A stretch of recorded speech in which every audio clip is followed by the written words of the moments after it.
Halo, Assalamualaikum warahmatullahi wabarakatuh. Perkenalkan, nama saya Indrianti, NPM 1840606025. Nah, pada video kali ini saya akan membahas mengenai pola asuh orang tua untuk anak usia dini pada suku Jawa.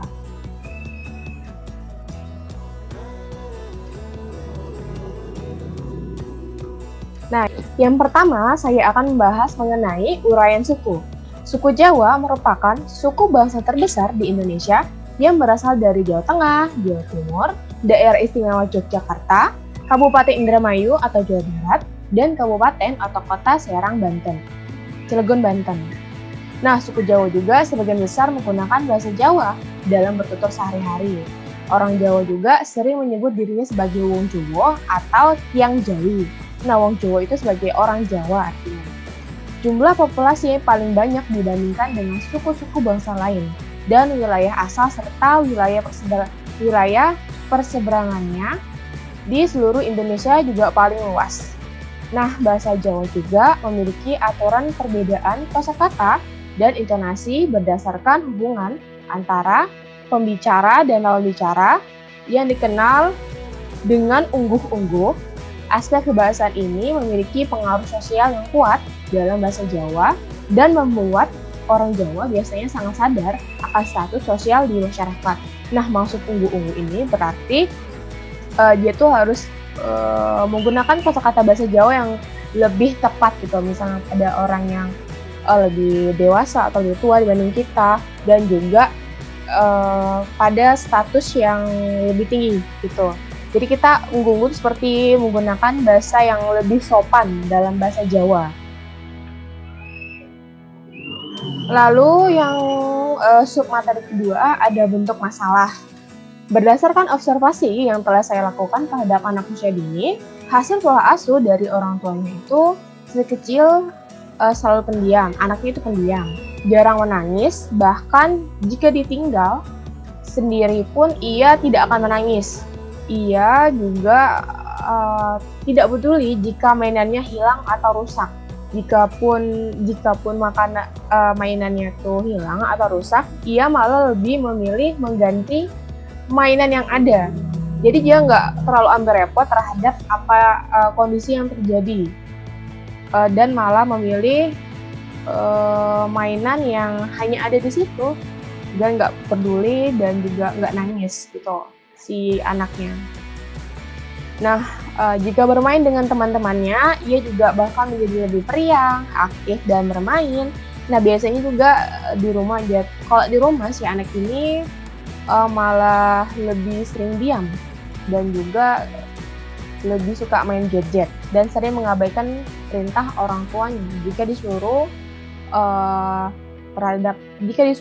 orang tuanya, ia pun akan tidak terlalu mendengarkan orang tuanya dan seperti terpaksa melakukan sesuatu dari apa yang orang tuanya perintah pada si anak ini. Nah, kedua orang tuanya juga jarang di rumah karena selalu mengurus pekerjaan yang harus dilakukan oleh kedua orang tuanya. Dan biasanya si anak ini hanya bermain dengan kakak-kakaknya saja. Jadi si anak ini merupakan anak terakhir dari 3 bersaudara, dan kakak-kakaknya semua ini perempuan. Sedangkan pola asuh dari kedua orang tua si anak ini lebih ke arah membiarkan si anak melakukan apapun yang ia lakukan.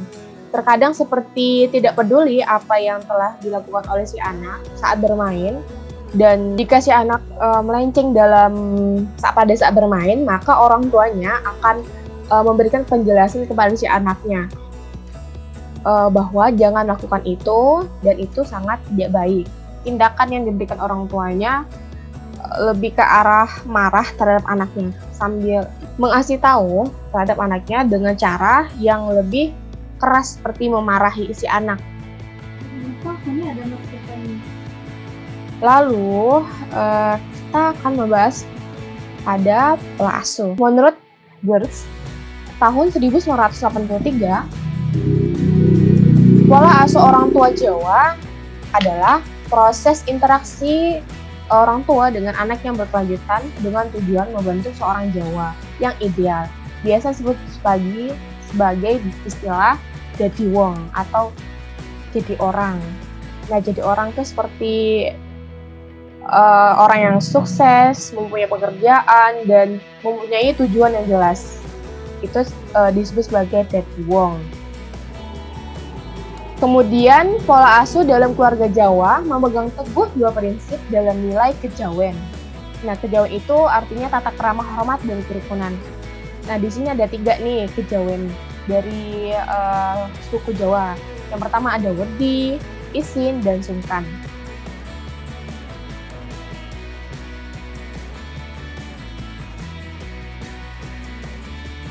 Oke, lanjut. Wedi itu artinya diartikan sebagai takut. Misalnya takut terhadap sesuatu dan contohnya nih ya, kita takut terhadap anak kita nanti akan menjadi orang yang bodoh, atau kita takut akan anak kita menjadi orang yang tidak berguna gitu. Itu contohnya. Lalu ada isin. Nah, isin itu diartikan sebagai malu ya. Sebagai misalnya tuh sudah dewasa nih, kita sebagai mahasiswa tapi masih bersikap seperti anak kecil, maka timbullah konsep malu itu atau yang disebut sebagai isin. Lalu ada sungkan. Sungkan itu diartikan sebagai malu-malu ya dalam bahasa Jawa. Seringkali orang yang merasa sungkan, entah karena kata itu juga dekat dengan maksud malu-malu, jadi malu terhadap orang yang lebih tua, lebih senior terhadap di luar lingkungan, sungkan terhadap orang yang sudah orang yang memang lebih tinggi ilmunya, seperti itu contohnya.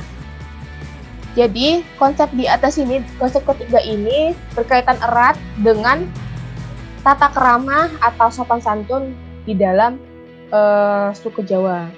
Jadi sopan santun terhadap tata cara atau aturan turun-temurun dari berkembang dalam suatu budaya masyarakat yang bermanfaat dalam pergaulan dengan orang lain, agar terjalin hubungan yang akrab, saling pengertian, dan hormat terhadap menghormat menurut adat yang ditentukan pada suku Jawa.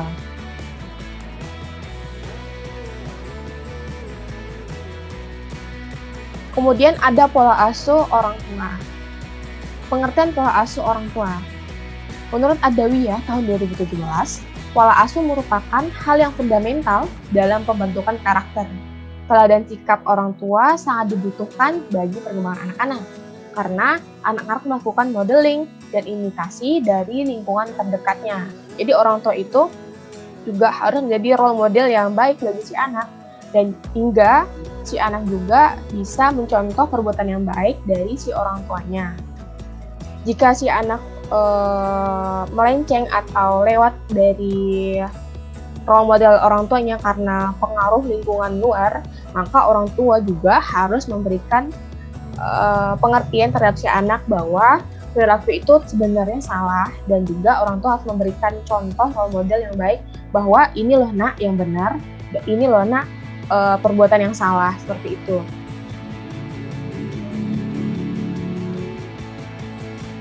Selanjutnya ada jenis-jenis pola asuh orang tua. Nah, dalam ini Burmin tahun 1971 dalam Fatih tahun 2011 menjelaskan ada 3 jenis pola asuh, yaitu demokratis, otoriter, dan juga permisif. Nah, yang pertama ada demokratis. Gaya pengasuh orang tua yang bergaya demokratis ini mendorong remaja untuk mandiri, namun masih membatasi dan mengendalikan aksi-aksi mereka, memberikan komunikasi terbuka dan kehangatan dalam mengasuh. Nah, jadi maksudnya pola asuh demokratis ini yaitu orang tua lebih memberikan kebebasan terhadap si anaknya dalam melakukan sesuatu hal. Jadi si anak itu lebih bebas berekspresi dalam melakukan sesuatu, dan akhirnya anak bisa menjadi lebih mandiri nantinya. Dan walaupun jika si anak memang kelewatan dalam berekspresi atau melenceng karena pergaulan lingkungannya, maka orang tuanya akan memberikan arahan atau instruksi terhadap anaknya untuk bisa menjadi lebih baik lagi gitu. tetap berada di selalu pengawasan orang tuanya. Lalu yang kedua, ada otoriter. Nah, pola asuh otoriter ini bersifat menghukum dan membatasi di mana orang tua sangat memaksa si anak dalam mengikuti dan menghormati usaha-usaha apa aja yang dilakukan oleh orang tuanya, serta komunikasi tertutup sehingga tidak memberikan kesempatan kepada anak untuk berkomunikasi secara verbal. Jadi pola asuh otoriter ini sangat ketat untuk si anak. Si anak ini dituntut oleh orang tuanya agar selalu mengikuti apa saja yang orang tuanya itu katakan. Orang tua mengatakan A, maka si anak harus menjalankan perintah si A ini. Meskipun si anak ini memberikan argumen atau pendapatnya, tetapi pola asuh si orang tua yang otoriter ini tidak akan mendengarkan apapun dari si anaknya, hanya melihat dari apa yang anaknya itu lakukan.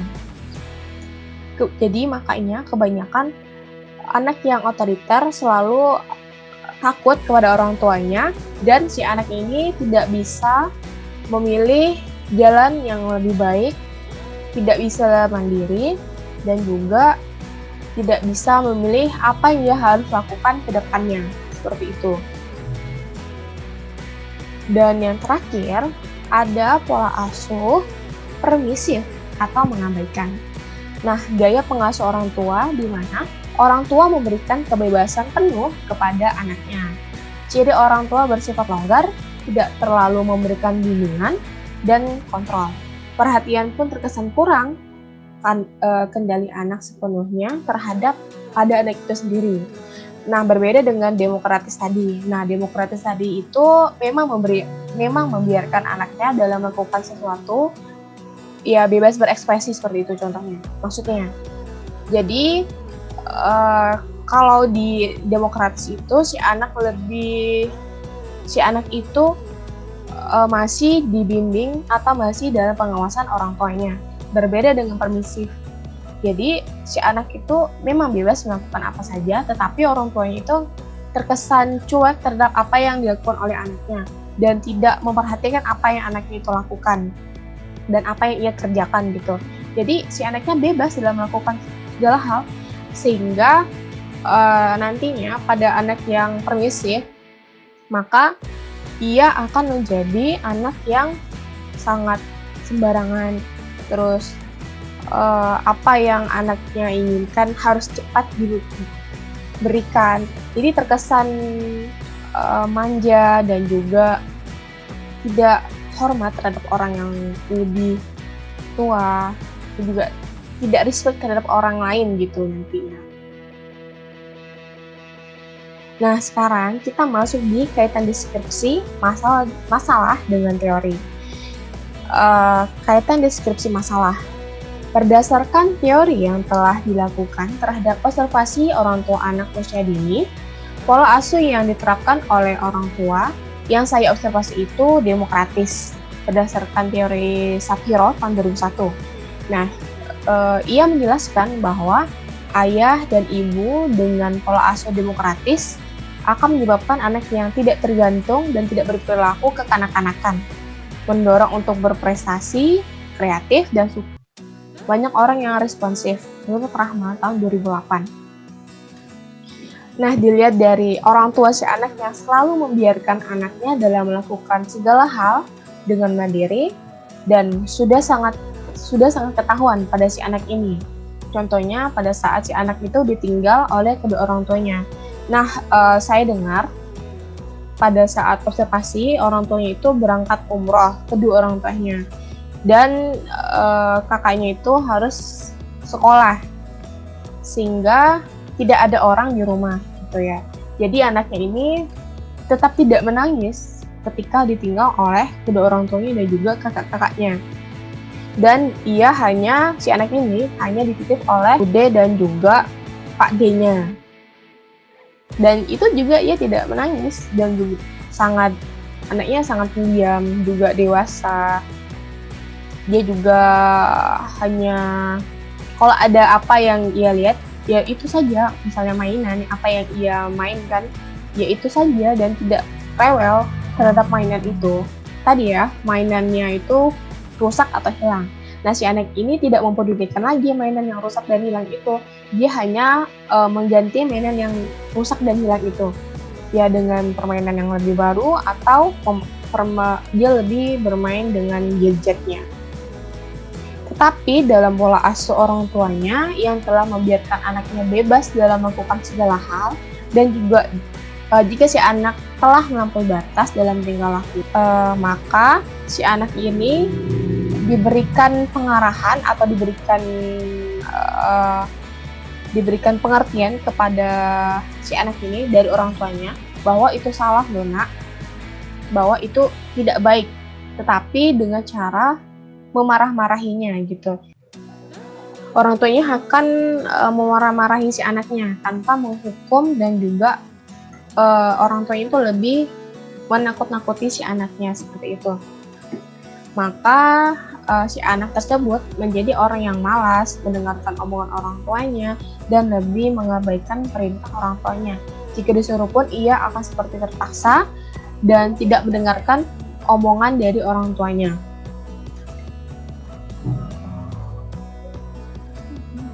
Kemudian kaitan pola asuh dalam suku Jawa.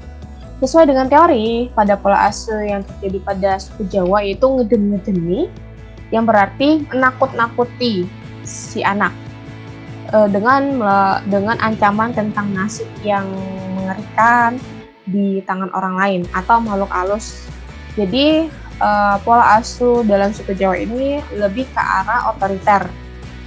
Orang tua sering menakut-nakuti anaknya jika ia melakukan tindakan yang buruk atau salah seperti itu. Nah, contohnya itu seperti saat pulang maghrib, nanti anaknya diculik oleh kolong wewe gitu. Nanti kalau pulang maghrib diculik kolong wewe loh, seperti itu contohnya. Ya mengenai mitos-mitos dan juga tahayul yang dibawa ke dalam pola asuh untuk si anaknya. Nah, teori pola asuh otoriter juga bersifat menghukum dan membatasi, di mana orang tua sangat memaksakan si anak mengikuti dan menghormati usaha-usaha yang dilakukan oleh orang tuanya, serta komunikasi tertutup, sehingga tidak memberikan kesempatan kepada anak untuk berkomunikasi secara verbal. Ciri khas dalam pola asuh ini yaitu kekuasaan orang tua yang lebih dominan. Jika tidak boleh dikatakan, maka mutlak jadinya. Nah, anak yang tidak mendengarkan orang tuanya, maka tidak memiliki eksistensi di rumah. Jadi tingkah laku anak itu sangat dikontrol ketat oleh kedua orang tuanya. Orang tua dengan pola asuh otoriter ini tidak menyadari bahwa dengan pola asuh yang lebih menuntut terhadap si anak, lebih mengikis keadaan hubungan dengan si anak, malah lebih menjauh dengan si anak, karena si anak itu bakal lebih takut terhadap orang tuanya. Jadinya anak tidak menemukan suasana yang memungkinkan untuk mengekspresikan dirinya atau pikiran perasaannya. Yaitu karena si anak takut terhadap kedua orang tuanya. Pasti si anak sudah berpikir, karena kalau dia mengatakan apa yang ia rasakan, maka orang tuanya akan marah terhadap si anaknya. Dan juga memang sudah tahu si anak tidak akan didengar oleh orang tuanya, sehingga anak takut dan lebih milih menjauh terhadap orang tuanya, dan mengganti ini dengan tingkah laku si anak yang akan menjadi lebih melampaui batas gitu. Padahal kehangatan dalam hubungan orang tua dan si anak itu merupakan prasyarat bagi kesejahteraan psikologis bagi anak maupun orang tua, menurut Witnyarini tahun 2009. Nah, yang terakhir ada kesimpulan. Sesuai dengan deskripsi masalah yang telah saya observasi, orang tua si anak lebih menerapkan pola asuh demokratis dengan membiarkan anaknya menjadi mandiri dan bebas berekspresi dalam melakukan sesuatu. Nah, jika si anak salah dalam perbuatan atau di luar kendali dari orang tua, maka orang tua si anak akan menegurnya dengan cara memarahinya, tetapi tidak dihukum gitu ya. Hanya mengomeli si anak tanpa memberikan penjelasan.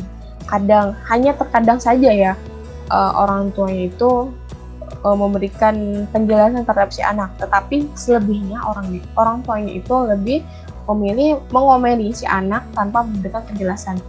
Jadinya si anak jadi pendiam di rumah dan juga lebih tidak mendengarkan omongan orang tuanya. Terkesan tidak peduli apa yang orang tuanya katakan dan hanya seperti angin lewat saja jadinya. Tetapi jika di luar si anak ini sangat aktif saat bermain dengan teman-temannya, senang dan sangat ceria. Nah, menurut saya memang baik sih orang tuanya itu menerapkan pola asuh demokratis. Anak akan menjadi lebih terbuka, mendorong anak untuk mandiri, memberikan komunikasi terbuka dan kehangatan dalam mengasuh. Anak menjadi lebih berkembang serta memiliki kemampuan menghadapi konflik yang terjadi dengan orang. Tetapi cara membatasi dan mengendalikan aksi-aksi tingkah laku si anak ini sedikit salah menurut saya, yaitu dengan memberikan omelan pada anak tanpa memberikan penjelasan yang dapat dimengerti oleh si anak. Hanya mengomeli saja tanpa memberikan pengertian. Sehingga si anak lebih pendiam di rumah, anaknya jadi lebih pendiam di rumah dan malahan tidak mendengarkan omongan orang tuanya. Jika kedua orang tuanya menjelaskan kesalahan si anak dan memberikan masukan, mungkin anaknya itu akan dapat mendengarkan masukan orang tuanya itu yang dibicarakan oleh orang tuanya dan lebih mendengarkan. Anak akan menjadi pribadi yang lebih bebas, tetapi tetap memperhatikan hal-hal yang memang tidak boleh ia lakukan dan tetap mendengarkan apa kata orang tuanya.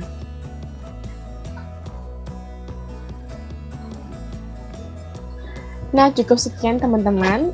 Ini saja video yang dapat saya sampaikan mengenai pola asuh suku Jawa. Mungkin ini saja, kurang lebihnya mohon dimaafkan. Wassalamualaikum warahmatullahi wabarakatuh.